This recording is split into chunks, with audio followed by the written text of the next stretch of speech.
Who doesn't love a good surprise? A bonus onion ring in your fries or complimentary hotel chocolates can make a world of difference, and apparently the best examples of surprises are food-based. Funnily enough, given the video you clicked on, this idea can also be attributed to cameos or surprise showings in video games. A fun reference here or guest appearance there adds a fresh, unique element that wouldn't exist otherwise. This is even more the case when the visiting character in question somehow suits their new surroundings perfectly. Yes, it may seem odd for the Terminator to appear in the Mortal Kombat universe, but hey, when the clothes, boots, and motorcycle fit, right? Video game genres ranging from sport to racing and RPGs to fighting have all featured prominent gaming stars trying their hand at a new skill, with some being more effective than others. Let's have a bit of a closer look, shall we? I'm Ben from TripleJump, and here are 10 weird character cameos in video games. Number 10. Kratos, Everybody's Golf World Tour. Starting with an example of just how wild these cameos can be, I'm not sure how prepared players were to see the ghost of Sparta having some leisure time, cursing the gods and attempting to make par on the green with the birdies. Golf. Everybody's Golf World Tour, or Hot Shots Golf Out of Bounds if you want to get North American about this, released in 2008 for the PlayStation 3 and just a few months later allowed players to assume control of none other than Kratos, the protagonist of the brutal action series God of War, as a DLC character. Although it may initially be seen as an unfair advantage, being a god and all, he does have varying and surprisingly fitting positives and flaws to his own golf game. Kratos' main strength is the power behind his drives. This both makes sense when referencing his immensely powerful strokes down the course and also his own very gruesome, classic, godly activities. He is also good in the rough areas, great at spinning both on the ball and around with his blades of chaos, and his control is described as average. If you were to ask anyone who's come into contact with Kratos if this description is accurate, I think they would likely agree. Well, they would if they weren't already dead. Number 9. Scorpion, Injustice Gods Among Us. At first glance, this crossover probably doesn't seem all that odd. Both games are developed by NetherRealm Studios, and Scorpion is already based within a fighting game series, but this is not Mortal Kombat. This is a DC Universe fighting game, Injustice Gods Among Us, where superheroes and villains duke it out with Scorpion if you bought the DLC. The idea of Scorpion being sucked through a portal and into the world of DC Comics is tantalizing indeed. Could Scorpion beat up Batman? How about the Green Arrow? Surely not Superman? Well, let's find out. Rip Superman's head off! This crossover is a bit like a child pulling random characters out of its toy box and smashing them together, except now we actually get to see some of these fantasy scenarios play out with all the polish a AAA game can provide. And what on earth is that child doing with Mortal Kombat toys? Should we call someone? Scorpion has a near-identical moveset to his home turf self, and his ending for the story mode sees him defeating all the heroes and villains and subsequently raising an army from hell to invade Earth. Oh, good lad. Number 8. PAC-Man, Anna Kournikova's Smash Court Tennis. This 1998 PS1 game seems quite normal from the outside. Anna Kournikova's Smash Court Tennis looks like a sports game. It's named after one of tennis's most recognized stars, and well, that pretty much sums up the base requirements for a run-of-the-mill sports title. However, hidden behind this inconspicuously designed cover is a myriad of Capcom gaming guest stars who have unanimously decided to swap their weapons out for rackets. Fighters from Tekken, officers from Time Crisis, and the weirdest of all, Pac-Man, all stake their claim to the elusive world #1 rank. That's right, the Waka Waka Man himself has entered the tournament as a secret character. Just look at him, standing there, thinking he's the real deal, getting ready to serve up a major volley or spike a sports slam. There has to be some kind of rule against non-humans joining the tournament, right? I mean, he has man in his name, but he is quite clearly not that, but rather a yellow-tinted eldritch nightmare, I suppose.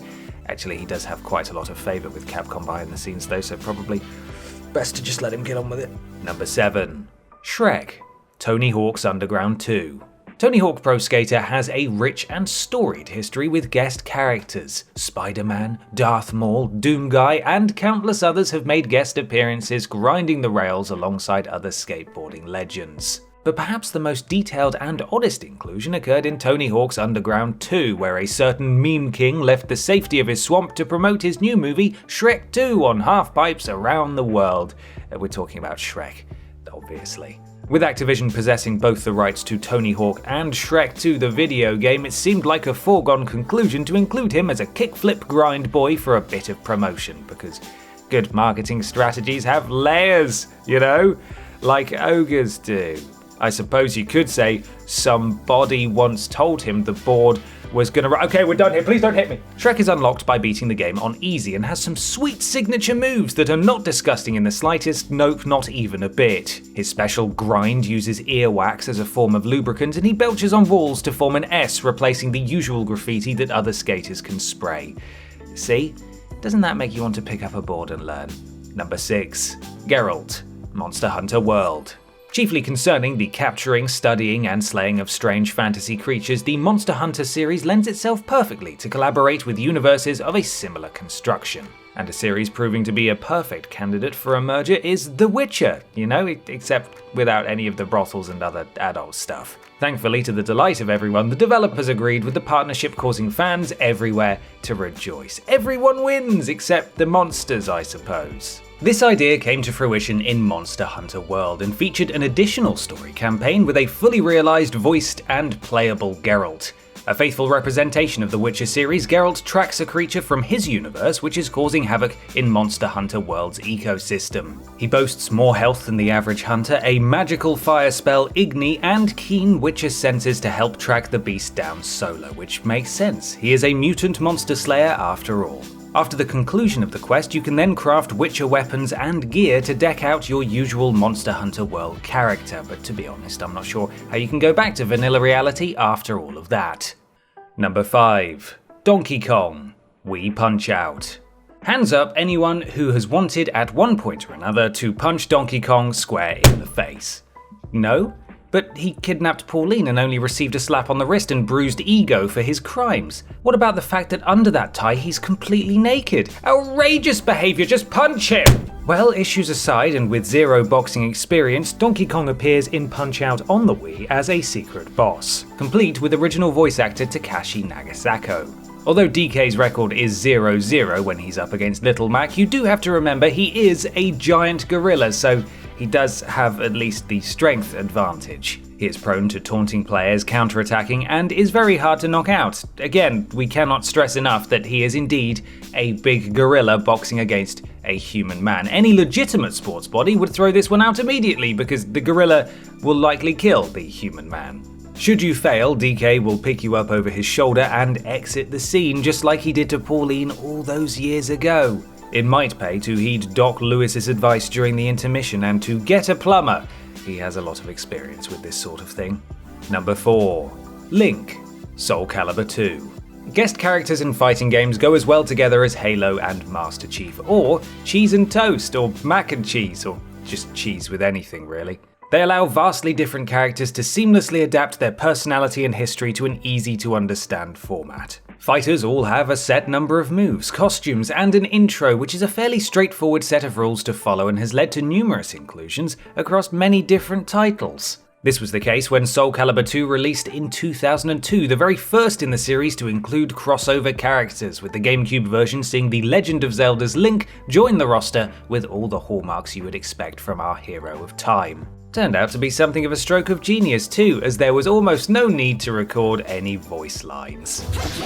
Link has access to all the gear you might expect in a Zelda title, the Master Sword, bow, bombs, and boomerang, plus a wide selection of costumes and other weapons to equip, spanning the long, storied history of the Zelda series. Once Link makes his way through the ranks, searching for the evil weapon Soul Edge, he vanquishes the being threatening Hyrule and quietly disappears. What? You were expecting anything different? Just another day at the office for old Link. Number 3. Spider-Man, The Revenge of Shinobi. Spider-Man could be considered something of a well-travelled man.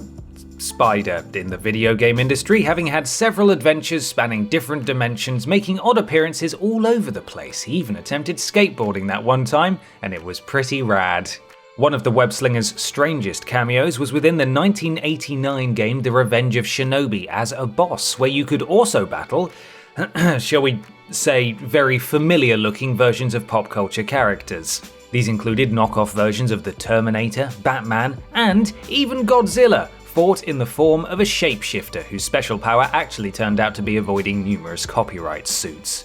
After the initial release, however, these clones were removed and replaced with some less identical rip-offs. However, one was saved, the web-slinger himself. Sega actually obtained Spider-Man's product license for a time, and he was officially included in the third revision of the Revenge of Shinobi. Upon defeat, Spider-Man would no longer morph back into said shapeshifter, signaling that this indeed was the real friendly neighborhood Spider-Man in the flesh, and that you gravely wounded him? Ah well, what's a bit of friendly sparring amongst arachnids and shinobis, huh? Number 2. Creepers, Borderlands 2. An enemy whose sole existence is based around exploding in close proximity to others, collaborating with a series known for its own large, loud, and plentiful explosions. It truly is a match made in heaven. Probably the most identifiable figure from one of the most identifiable video games of all time, the Creeper from Minecraft has a surprising cameo in Gearbox Software's co-op looter shooter Borderlands 2. Down in the caustic caverns beneath Sanctuary resides a very suspicious wall resembling a Minecraft block. In true Borderlands fashion, the only way to pass these blocks is to shoot, blow up, and otherwise attack them, with several of our combustible green friends waiting to greet you, one of which is a badass ranked creeper acting as a boss for the area, boasting maximum available boom. Furthering this video game partnership, creepers have a high chance to drop a skin for each Borderlands 2 class, as well as a unique helmet that transforms the player into Minecraft protagonist Steve. Additionally, a shotgun called Blockhead can be looted from the creepers, but given that a gun should not be described as a block nor a head, we promise it's better than it sounds. Happy hunting. Number 1. Raiden, Unreal Championship 2. I know what you're thinking. Why is Raiden, the Elder God of Thunder and Watcher Overer of the Earthrealm, taking up arms in this first and or third person shooter? I'm glad you asked, because we would also like an answer if you find one. Usually focused on another, let's say, more violent tournament, Raiden from Mortal Kombat somehow found his way into Unreal Championship 2, no doubt shocking all the competitors in the process. Just a little lightning joke for you there. Maybe the most confusing part of all is that the desired outcome for this mission, according to his bio in the game, is the recruitment of champions for his cause of protection. I suppose you can't make an omelette without breaking a few eggs, right? Although I'm not sure how skeletons and dust can go through the hiring process, Raiden. Raiden uses his electrically charged staff and lightning bolts to cause havoc in this multiplayer deathmatch shooter, even finding the time to talk some serious smack while he does it. Flawless victory? I am a god? Bit on the nose there, Thunderman. What are you like, you cheeky lad? Do remember you're here to gather recruits though, right? Oh, okay, well, everyone's dead now. Great work. Where do you want to gather people from next? Splatoon? And that's our list. Any other strange cameos we should be aware of? Drop it in the comments below. You can follow myself and TripleJump on Twitter here, and while you're at it, why not support the things you enjoy by having a look at our Patreon. Finally, don't forget to like the video, share it with your friends, and subscribe to the channel. I'm Ben from TripleJump, and thanks for watching.